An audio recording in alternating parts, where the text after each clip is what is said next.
এই সমস্ত কষ্ট দেখে আল্লাহ পাক বললেন, ও আমার বন্ধু, ও আমার হাবিব, আপনার ইন্তেকালের পরে আপনাকে আমি আরশে আজিমে উঠিয়ে নিয়ে আসবো, আসমানে উঠিয়ে নিয়ে আসতে চাই। নবী বললেন, আমার উম্মতেরা থাকবে কোথায়? সুবহানাল্লাহ। নবীজি ডাক দিয়ে বলেন, আমার উম্মতেরা থাকবে কোথায়? আমার উম্মত রাখবেন কোথায়? আল্লাহ বলেন, বন্ধু গো, আপনার উম্মতেরা থাকবে জমিনে। নবী বলেন, নাকে মুখে দুলা মাটি মাখিয়া মাখিয়া, নাকে মুখে দুলা মাটি মাখিয়া মাখিয়া, যারে যারে কাঁদেব গো আমি উম্মতের লাগিয়া, যারে যারে কাঁদেব গো আমি উম্মতের লাগিয়া। সুবহানাল্লাহ। নবীজি 63 বছর হায়াত পেয়েছেন, 63 বছর জিন্দগি শুধু আমাদের জন্য কেঁদেছেন। উম্মতি উম্মতি বলিয়া উম্মতের কত কান্ডারি দরদি আপনার আমার নবী, বলুন সুবহানাল্লাহ। এর জন্য আল্লাহ রাব্বুল আলামিন আপনাকে আমাকে দয়া করে মায়া করে ওই নবী পাকের উম্মত করে, যেই নবী পাক কোনোদিন কারো প্রস্রাব বন্ধ করে, কাকে দুর্ব্যবহার করে, কারো দিকে চোখ লাল করে কোনোদিন নবীজি ব্যবহার করেন নাই। বলুন সুবহান। নবীজি কাউকে কষ্ট দেন নাই, কাউকে নবীজি কষ্ট দেন নাই, কারোর সাথে দুর্ব্যবহার করেন নাই। নবীজির আদর্শে মুগ্ধ হয়ে, নবী পাকের ব্যবহারে মুগ্ধ হয়ে আল্লাহ পাক নিজেই কোরআনুল কারীমে বলেছেন, লাকাদ কানা লাকুম ফি রাসূলিল্লাহি উসওয়াতুন হাসানা। বলুন সুবহান। আল্লাহ পাক নিজেই, আল্লাহ রাব্বুল আলামিন নিজেই নবীজির প্রশংসা করেছেন, বর্ণনা দিয়েছেন। সুবহানাল্লাহ। আল্লাহ পাক নিজেই বলেছেন, ওয়ারাফা'না লাকা যিকরাকা, আমার বন্ধুর মান ইজ্জত সম্মান আমি রাব্বুল আলামিন বুলন্দ থেকে বুলন্দ করে দিয়েছি। বলুন সুবহানাল্লাহ।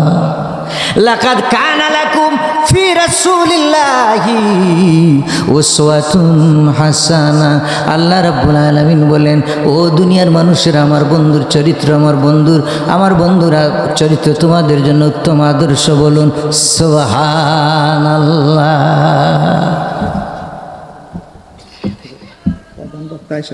কালেকশন নিয়ে করবে একটু ঘোষণা দিন, উনি আসছে আর 15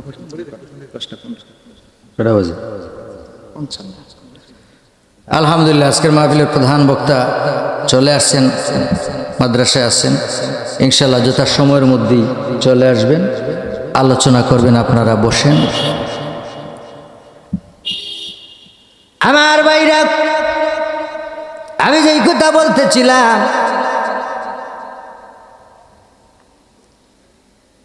যে নবী পাকের আম্মা জান আয়েশা সিদ্দিকা রাদিয়াল্লাহু তাআলা আনহাকে প্রশ্ন করেছিলেন সাহাবীরা, নবী পাকের চরিত্র কেমন আমাদেরকে একটু বলেন, সম্মান আমাদেরকে একটু বলেন। সুবহানাল্লাহ বলেন। হযরত আয়েশা সিদ্দিকা রাদিয়াল্লাহু তাআলা আনহা বললেন, ও সাহাবীরা, তোমরা কি কোরআন দেখো নাই? কোরআন কি পড়ো নাই? তোমাদের কাছে কোরআন কি নাই? সুবহানাল্লাহ বলেন। সাহাবীরা বললেন, হ্যাঁ আমাদের কাছে কোরআন আছে, কোরআন দেখেছি, পড়েছি, এখন আমাদের কাছে মওজুদ আছে। হযরত আয়েশা সিদ্দিকা রাদিয়াল্লাহু তাআলা আনহা বললেন, খানা খুলুকুল কোরআন, গোটা কোরআনটাই হয়েছে নবী পাকের চরিত্র। বলুন সুবহানাল্লাহ। তাইলে আমরা ওই নবী পাকের উম্মত হয়ে আল্লাহ পাক রব্বুল আলামিন আপনাকে আমাকে অসংখ্য অগণিত রহমত বরকত নিয়ামতের অধিকারী করেছেন। বলুন সুবহান। আমাদের নবী ফার্স্ট ক্লাস, আমরাও ফার্স্ট ক্লাস উম্মত। বলুন সুবহান। কোন নবী পয়গাম্বররা জান্নাতে ততক্ষণ পর্যন্ত প্রবেশ করতে পারবে না যতক্ষণ না পর্যন্ত আপনার আমার নবী জান্নাতে প্রবেশ করেছে।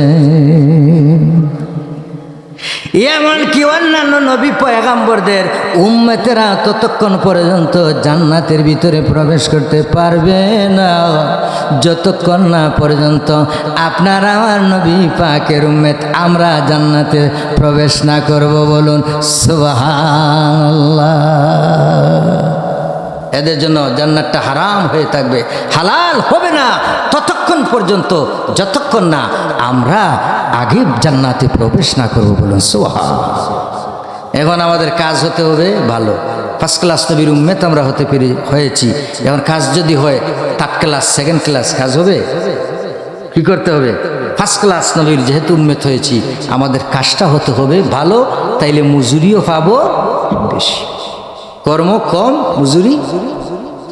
আগেকার নবী পয়গাম্বরদের উম্মতেরা 1000 বছর শত শত বছর তারা হায়াত পেয়েছেন, 500 বছর 1000 বছর হায়াত পাইতো, লম্বা হায়াত। বনি ইসরায়েলের এক এক উম্মতরা 1000 বছর হায়াত পাইতেন। সামউদ নামে একজন এই উম্মত ছিলেন বনি ইসরায়েলের, উনি 1000 বছর হায়াত পেয়েছেন। সুবহানাল্লাহ। এখন এই ঘটনাটা পরবর্তীকালে নবীজি মসজিদে নববীতে সাহাবীদের সামনে আলোচনা করলেন, বললেন যে বনি ইসরায়েলের একজন উম্মত 1000 বছর হায়াত পাইল, সেই লোকটা 1000 বছর হায়াত পেয়েছে। উপস্থিত সাহাবীরা বড় চিন্তিত হলেন, আশ্চর্য হয়ে গেলেন যে আসলে তো ঠিক, আমরা তো 1000 বছর হায়াত পাবো না, এত লম্বা এত দীর্ঘ ইবাদত বন্দেগী আমরা করতে পারবো না, আমরা 50, 60, 30, 40 বছর পরেই আমাদের অবস্থা টাইট হয়ে যায়, ঠিক কি না? এবার সাহাবীরা ডাক দিয়ে বললেন, ইয়া রাসূলুল্লাহ, ইয়া হাবিবাল্লাহ, আমরা তো এত লম্বা হায়াত পাবো না গো নবীজি, তাইলে এত ইবাদত বন্দেগী আমরা কেমনে করব?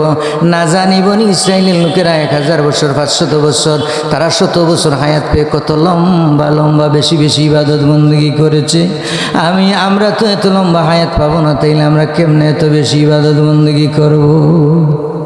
এটা জটিল প্রশ্ন না, আসলেই তো চিন্তার বিষয়, ঠিক কি না? নবীজি একটু আশ্চর্য হলেন, চিন্তিত হয়ে গেলেন। এক পর্যায়ে হযরত আলী রাদিয়াল্লাহু তাআলা ক্রন্দন শুরু করে দিলেন। কি করলেন? কান্না শুরু করে দিলেন। তিনি কান্না করতেছেন যে আমরা এত লম্বা হায়াত পাবো না, এত ইবাদত বন্দেগী আমরা করতে পারবো না, তাইলে কেমনে গো আমরা এত লম্বা ইবাদত বন্দেগী করব যেহেতু আমরা এত লম্বা হায়াত পাবো না? সুবহানাল্লাহ।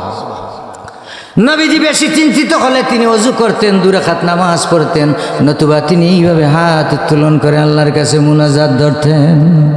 ওই দিনের দৃশ্যটা ছিল ব্যতিক্রম। তিনি আল্লাহর কাছে দোয়া করলেন যে আসলেই তো আমার উম্মতেরা এত লম্বা হায়াত পাবে না, তারা এত ইবাদত বন্দেগী কীভাবে করবে?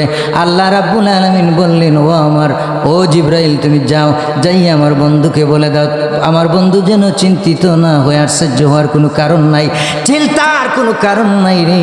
আমার বন্ধুর উম্মতেরা যদি অল্প দিনও হায়াত পায়, অল্প ইবাদত বন্দেগী করে, বনি ইসরায়েলের উম্মতেরা 100,000 বছর হায়াত পেয়ে যত নেক তারা কামাই করেছে, তার চাইতে 1000 গুণে সওয়াব আমার নবী পাকের উম্মতের নামায় আমলে আমি দিয়ে দিব।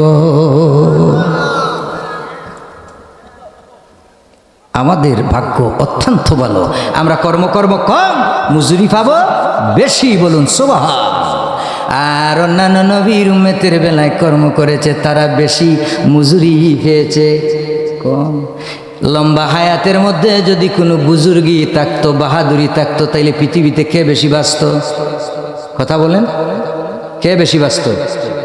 আপনার আমার নবী লম্বা হায়াত দিতেন আল্লাহ, ঠিক কিনা? 63 বছর এটা হায়াত হইল? কথা বলেন না কেন? যদি লম্বা হায়াতের মধ্যে বেশি দিন বেঁচে থাকার মধ্যে কোনো বাহাদুরি থাকতো, আলাদা কোনো বড়াই থাকতো, বুজুর্গি থাকতো, তাইলে সবচেয়ে বেশি হায়াত পাইতেন আপনার আমার নবী। কারণ অন্যান্য নবীরা তো 100 বছর, আদম আলাইহিস সালাম, অন্যান্য নবীরা অনেক বছর তারা হায়াত পেয়েছেন, কিন্তু আপনার আমার নবী মাত্র 63 বছরের জিন্দেগি পেয়েছেন। বলুন সুবহানাল্লাহ। আমাদের হায়াত কম। নবীজি নিজেই বলেছেন, আমার উম্মতেরা থাকবে দুর্বল, তারা হায়াত পাবে কম, কিন্তু মৃত্যুর 1 সেকেন্ড আগে যদি তারা ইবাদত বন্দেগী করতে পারে, তওবাতুন নাসুহা করতে পারে, আল্লাহ রাব্বুল আলামিন সেকেন্ডের মধ্যে তাদের তওবা কবুল করে তাদেরকে নিষ্পাপ বেগুনাহ মাসুম বানিয়ে দিবে। আগেকার নবী পাকের উম্মতেরা যদি গুনাহ করতো সঙ্গে সঙ্গে গুনার প্রতিদান দেওয়া হতো, তাদেরকে শাস্তি দেওয়া হতো, সঙ্গে সঙ্গে মুখ বাঁকা করে দেওয়া হতো, তাদেরকে যে কোনো একটা শাস্তি প্রয়োগ করা হতো সাথে সাথে। কিন্তু আপনার আমার বেলায় এটা হয় নাই, বলুন সুবহানাল্লাহ। আপনার আমার বেলায় এটা হয় না।